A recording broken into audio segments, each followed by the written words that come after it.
Good morning and happy Sunday. Uh, I am back to my normal early Sunday morning routine, which is nice. It's still dark out. I This is my every Sunday clearing the bases episode where I just clear out all my browser tabs, bookmarks, things like that. A lot of Twitter because there's a lot of fun stuff that gets posted by random people on Twitter. But there's more than that too.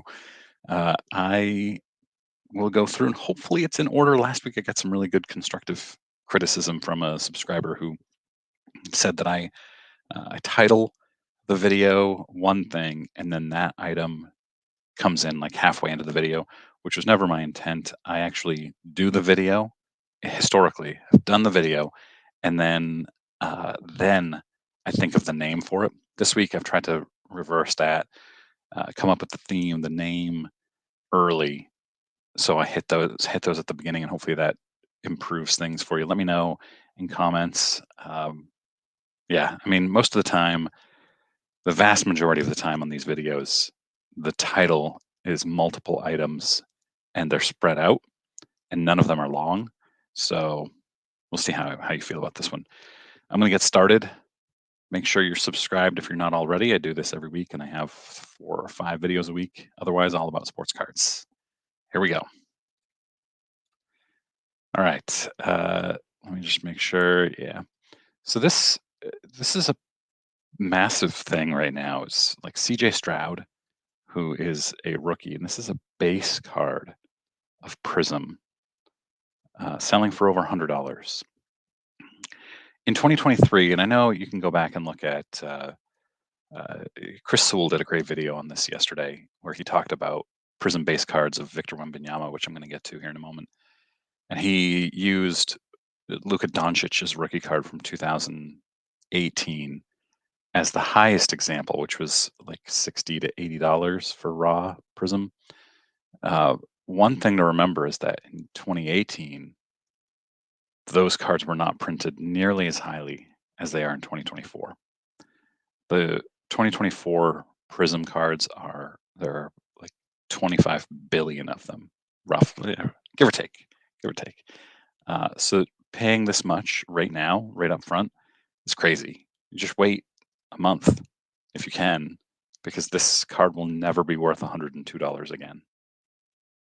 It just won't. This eBay is going to get flooded by these cards. Speaking of which, Victor Wembanyama. So last year, Chet Holmgren, his his rookie card in Prism appeared to have been created in high school gym. Wembanyama looks like it was created on a stage. There's a curtain behind him that takes up most of the background, but he's also photoshopped, which you can see here. So I don't know why they photoshopped him in front of a curtain. It's interesting. And this is his base card. And somebody shows his base cards going for, and this was with 3.5 days remaining, $177, $145. Same thing as the CJ Stroud. These just looking at recently sold, they're down to about $100. There's one here that sold for 90, 80. But at one point, like this one, this is his silver. But I mean, the silver is selling for $300. They were selling for a couple $100. Here's a silver selling for 300. Sorry, $736. Did it get paid for? I don't know. Cracked ice, $528. Green prism, 175. These will never sell for this much again. And maybe you're just a collector and you don't care about reselling it, which that's my position as well. But just wait a month. When eBay's flooded with these, they're going to be worth $10. You can get these for maybe 20. It's crazy. Here's a silver one sold for $600. The print numbers on these are outrageous. Trying to go back and find some of the ones that sold the base that sold for crazy numbers. That's okay. What do you guys think? Are these still going to be worth $100 in a month, 2 months? I don't think so. Next up, we have Topps new design. So this was my first look at it. This Mario Alejandro. I know I feature Mario every time because he does great tweets. Shared this first look at a design of 2024 Topps Series 1. The borders are gigantic, but the design looks amazing. And uh, everybody's kind of going on about the borders. Understandably, I did too. I was like, wow, those borders are huge, but the design looks awesome. And then MLBPA came in with the real design. Design's the same, borders are much, much smaller.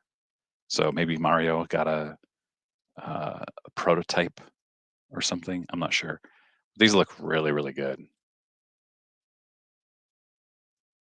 Very cool design. Evan Carter, Series 1. Yeah, love those.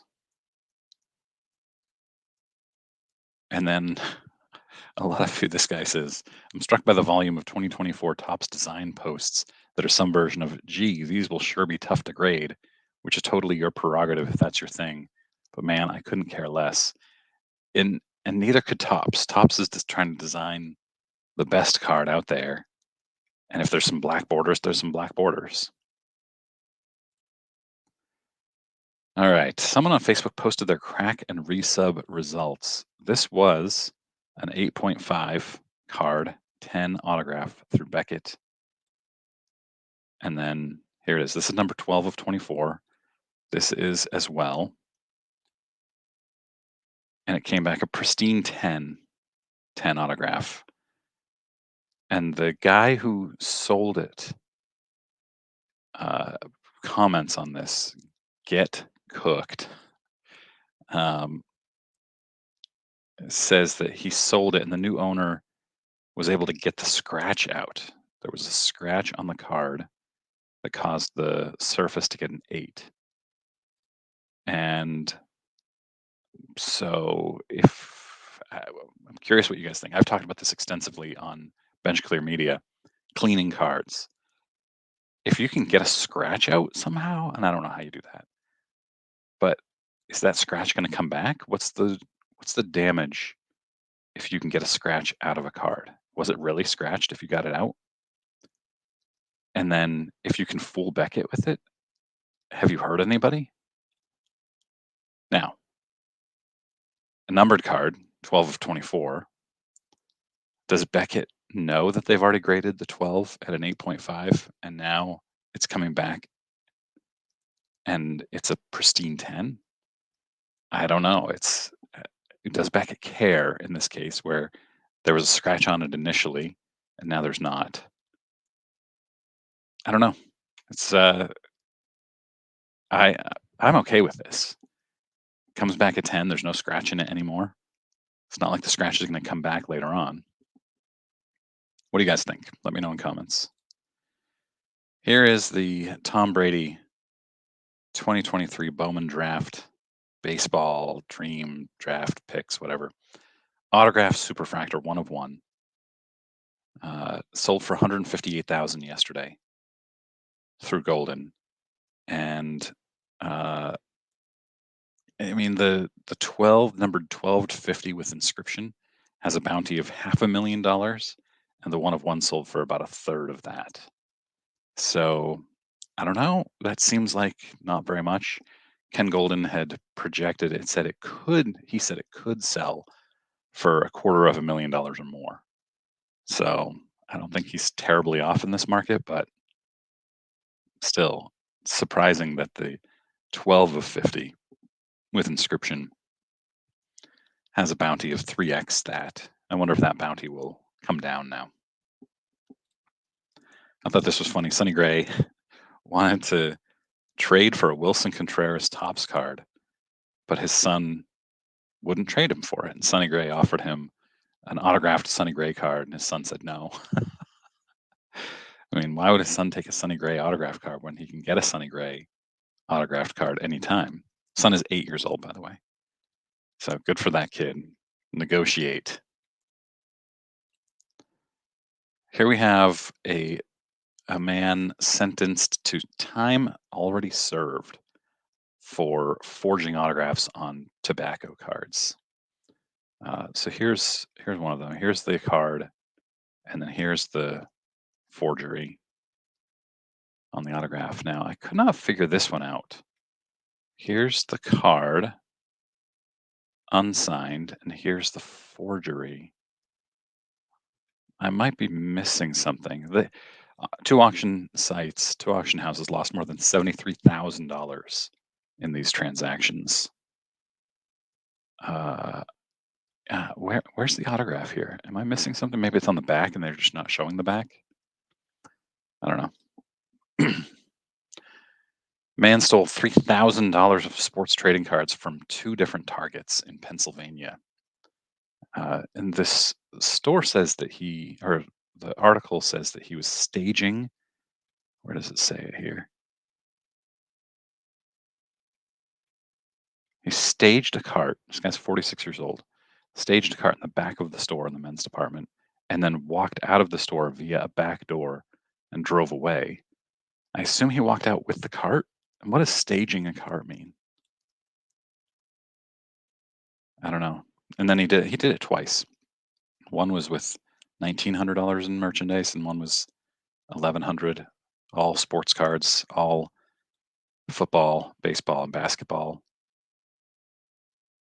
Yeah, just don't steal stuff. Pretty basic. Okay. Uh, Here we have a Panini card signed by Mark Jackson. And Wax Museum Podcast says, "Who signed this sticker?" I'm pretty sure the answer is not Mark Jackson. Mark Jackson says, "Nope, it was not Mark Jackson." So, oops. Here's apparently his real autograph. His signature looks terrible, and he writes "God bless you" for the inscription. So that's what it's supposed to look like. Yeah. And then, of course, you've got this. The autograph is guaranteed by Panini America. Oh, Panini. This person received cards in the mail from eBay, and the cards were just taped. I can't tell if the cards themselves are taped. It looks like they are. And then there's some of them, it's hard to tell. I think the cards themselves are taped. It says the seller literally taped the cards. I know they're cheaper cards, but I still paid $24 for the lot. And every single card that had tape was damaged. Yeah, look at that. Oof. What are you doing? That's crazy. Topps added a new Babe Ruth bat to the relic room. Are they going to cut up the bat and put it in cards? I think what would be amazing is if they did a redemption in a pack that there's a chase for a bat redemption. Instead of putting pieces of the bat in cards, uh, put in a redemption that says you have won one. I don't know if "one" is the right word. The Babe Ruth bat from whatever, if they know what game it was from or whatever.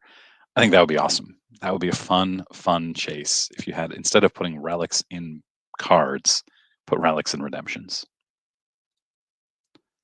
Somebody put, here's their relic room, the Topps relic room. The certified sports cards, Max says these are the team bag plastic strips, and I thought this was perfect. If you know, you know. These things. Okay, tiffanycards.com. JB Collectible W on Etsy is selling fake PSA slabs and fake cards. You can see the Jordan 86 Fleer. These are fake.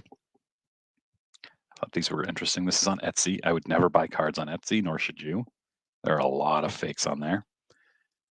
And oh yeah, this was Auburn 35. That so you can see credit Auburn 35.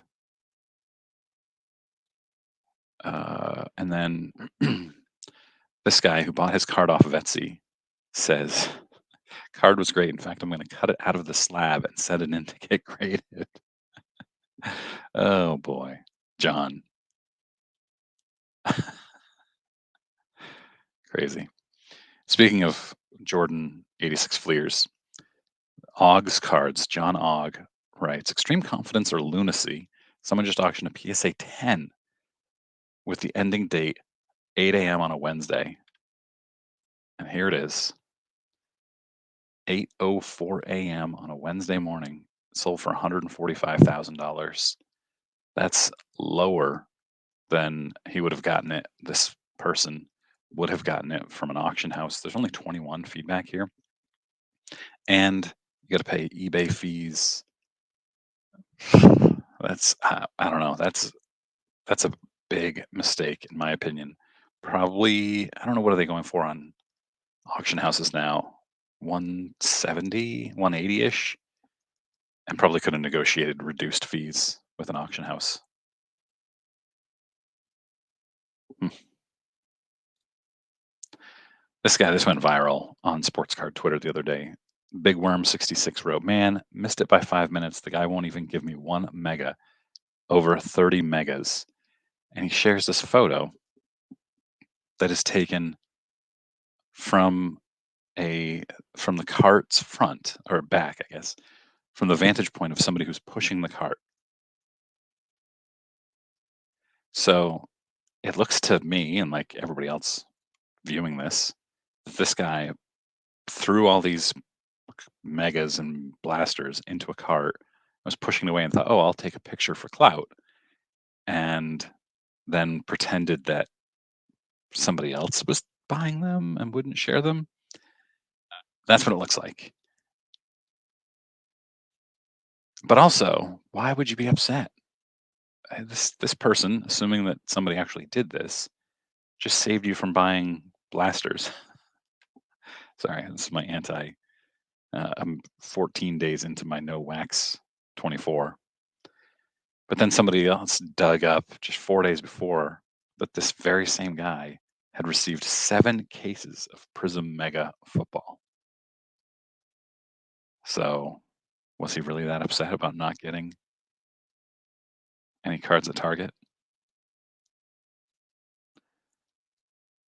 And they're confirmed by Ryan Cracknell of Beckett. Number of Wonder Franco cards in 2024, top Series 1, 0. So that's good. Topps announced this LeBron James, and I'm a Celtics fan, so I'm not a LeBron fan. That's just the way it goes. Closer look, LeBron and Bronny dual auto. This will be a big chase. This will be a very, very popular card.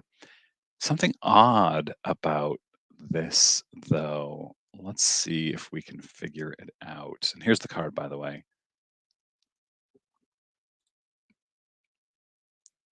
Here, Mario Alejandro again. The card appears to be upside down in the sleeve and then pushed into the top loader upside down. You can see the top loader, the sleeve is hanging out. The card is in the wrong way. LeBron, what are you doing? There's a better look at it. Here's a better look at it.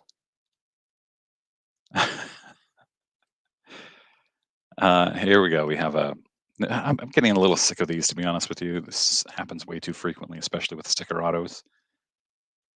Uh, this I don't know who this is. Kyle McCord. I don't do college football, but the autograph is Marvin Harrison Jr. Of course. Oops. Bowman Chrome. You. Sopranos premiered 25 years ago today. I love Sopranos. I've watched it a couple times all the way through. It's not the best show ever. That would be Breaking Bad, but it is top 3 or 4.